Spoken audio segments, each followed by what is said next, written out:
The title of this book is Modern Day Morytania. This book is involved with the In Aid of the Myreque quest and can be reobtained in one's player-owned house if lost. Modern Day Morytania. Welcome, dear reader, to this tome. I entrust that it will suit to your enjoyment most ambitiously, and perhaps in a scholarly pursuit, inform you of the manifest concerns alive in the land of Morytania. The land known as Morytania is as dark and uninviting as Misthalin is light and welcoming. While the intention of the author is not to teach geography to its readership, some small amount of area description would perhaps shed useful light to the readership. By far, the most common entrance into Morytania is through the Temple of Pseudonym, hereinafter referred to as Paterdamus. It is located in lands known as Silvaria and is the site of the famous Battle of the Salve. It is here that the 7 brave priestly warriors stood shoulder to shoulder to defend Misthalin from darkness. Due east of Paterdamus is the wild and strangely populated village of Canifus. The citizens of this area are to be least trusted, as many an innocent traveled there and has never returned. However, some of those who had sense enough to avoid the village did, on occasion, return from the evil lands to recount their stories before being specially treated for diseased imaginings and fearfulness. Northeasterly of Canifus is a most impressive but dark castle of no small stature. Inside one may find the very stuff of nightmares. It is best avoided in the author's opinion, as is much which resides in Morytania. If one is to then make way through a most undesirable forest, infested with creatures of darkness, one may happen upon a ghostly seaport, all death and decomposition. Though the author cannot confirm it, adventurers returning from such a place remarked that for those of stout composition, well-rendered facilities, and an eye for profit, could engage in meaningful work there and advance themselves. Returning once again to Canifus, one would see a huge swath of rotten, foul-smelling, and life-threatening marsh. These great tracts of land are called Mort Mire. It is the swamp of true terror. Within the dark, stench-ridden foulness lives a most disgusting creature known as the Ghast.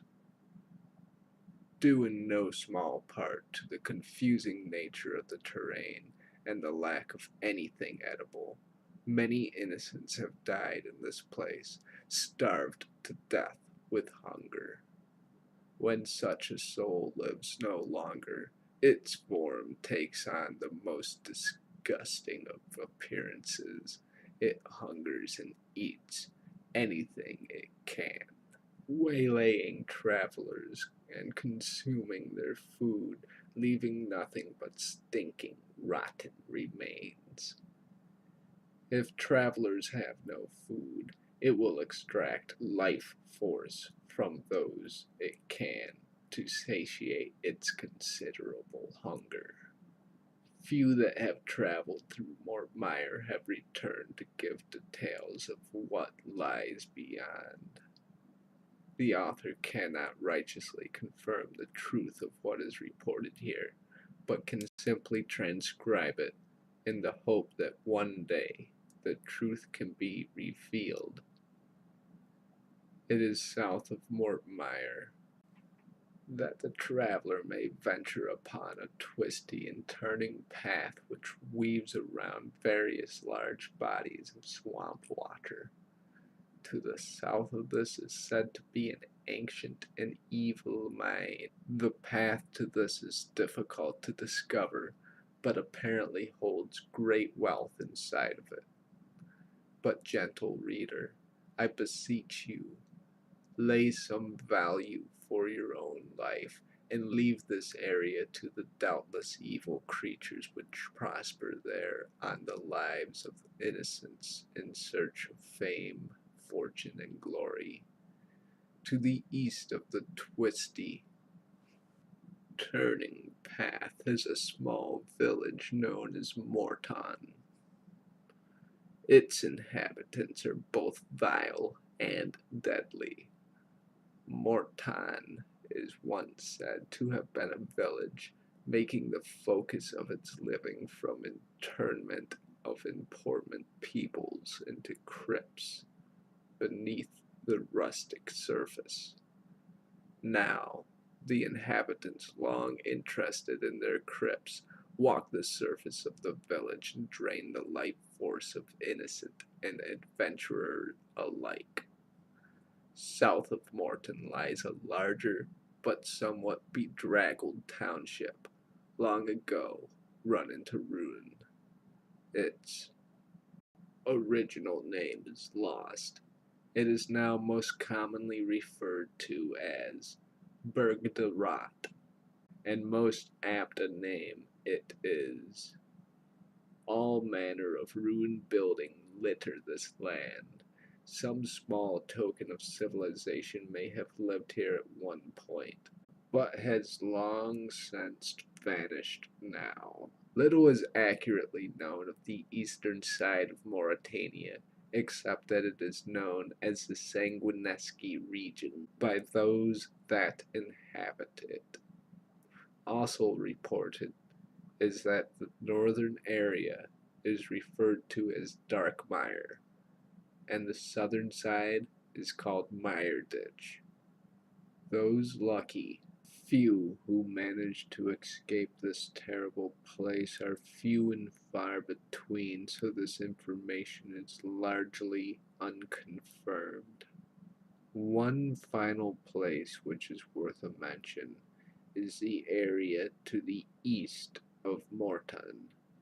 Noted for its unusual appearance, three small hillocks are all that distinguish this place from the rest of the area. And so, dear reader, I have completed a brief and very unsure explanation of the geography of Morytania. Please excuse the author if further details prove to dispute all I have written here.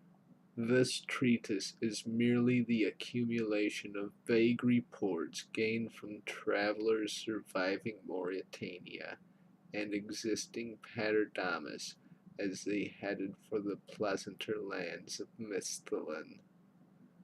As example, it is reported that somewhere centrally located in the vastness of Morytania is a dark and dire castle, said to be the home of Draken, the Lord of Morytania, though this has yet to be confirmed. And we've reached the end of modern day Morytania.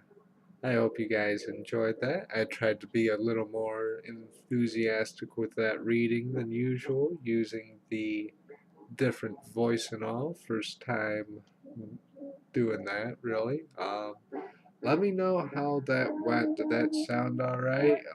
If not, can try something different next time. Maybe add some different auditory effects to it, like mess with the levels of certain stuff and whatnot, and see how that works with it. But yeah, let me know how you guys like the voice, if I should just go back to regular basic enthusiasm, or whether I should keep going into this role-playish sort of character with it. Be looking forward to your feedback. Peace, guys.